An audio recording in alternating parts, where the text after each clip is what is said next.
Welcome. In this session, we'll talk about a very interesting concept in science, and that is plant physiology, seed dormancy. What is seed dormancy? This is a very interesting phenomena where a seed, which is actually a viable seed, has the ability to germinate, is not able to germinate. Now, there are various reasons attributed to the same, and there are various ways to break this dormancy. So, let's first understand that there can be a favorable condition, which could be moisture, temperature, oxygen. All of these favorable conditions are available, but despite of that, the seed is unable to actually flourish, and this is what is called as seed dormancy. So here we'll talk about the three important types of dormancy. The first one is innate dormancy, followed by induced dormancy and enforced dormancy. Innate dormancy is the primary dormancy. That means it could be because of the physical structure. The seed coat is very hard.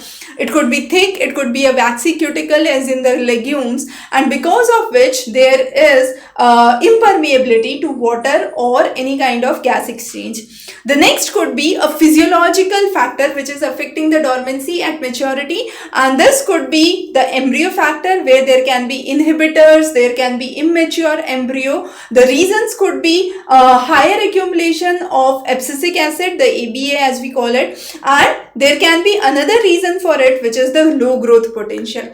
The last one is a morphological dormancy. The morphological dormancy actually says that the embryo is underdeveloped. It requires time for the embryo to develop. For example, orchids, ranunculus are some of the species where morphological dormancy is commonly found.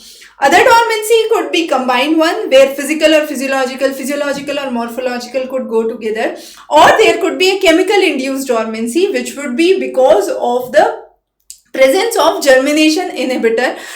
For example, phenolics in the case of potato is one such example. The next one that we would focus on is the induced and the enforced dormancy. Induced dormancy is a secondary dormancy which occurs after the seed is dispersed. Now, after the seed dispersal, initially the seed was able to germinate. It was a fertile seed. However, after the dispersal, there were unfavorable conditions. This could be sudden high temperature, a flood, a low oxygen supply, or extreme darkness, which led to induced dormancy. Or the next one could be an enforced dormancy, where there is absence of the required condition, water or temperature, and therefore it is not called as a true dormancy. So removal of that constraint would lead to further germination. So these are some of the important types of we could say dormancies. Now let's talk about some of the ways through which we can actually remove the issue of seed dormancy. So mechanism to break the dormancies are very important. We'll focus on 5 such important mechanisms. The first one is scarification. Scarification is putting a simple abrasion. It could be a physical abrasion, it could be a chemical abrasion. Physical abrasion could be mechanical, you break the seed a little. Chemical abrasion could be because of the chemical action. For example, sulfuric acid works well on a hard seed coat. There can be pouring of hot water. The next one is stratification. Stratification is exposing the seed to low temperature with moisture for weeks, and this would break the dormancy. For example, we have good success rates with apple, with peach, where we can see cooling as one of the important treatments. The next is warming. So warming with higher temperature which is required after ripening, this can be again a successful way. The next is treating them with light. This is again a very interesting way, where red light is put, and exposure to red light actually helps in germination.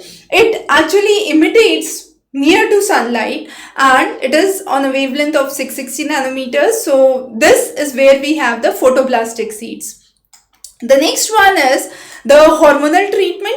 Now under the hormonal treatment, gibberellic acid is one such good example, where you soak the seeds for a few hours in a gibberellic acid solution at a concentration of 100 to 1000 parts per million, or ethylene is again a dormancy breaker or inducer of growth. Then after ripening, there could be dry storage that can be done. Then leaching is where you wash the seed to remove water soluble inhibitors.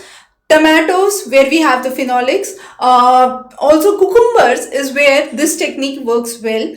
There can be other treatment where you treat with potassium nitrate. Potassium nitrate stimulates the process of germination. There can be other ways through which, through heat, you crack the seed. In the initial time under physical, we discussed how mechanical cracking could be done. Also, smoke contains germination promoters. So local tribes in the regions of Australia actually use smoke, and this smoke promotes the germination. So there are various other ways through which germination can be done. So this was a very interesting topic on science, where plant physiology specifically, where we talk about seed dormancy, the various types of seed dormancy and the mechanism to break them. In case you have any questions or queries, feel free to connect below, and of course the complete study material is available at the link below. Thanks for joining. Have a wonderful day.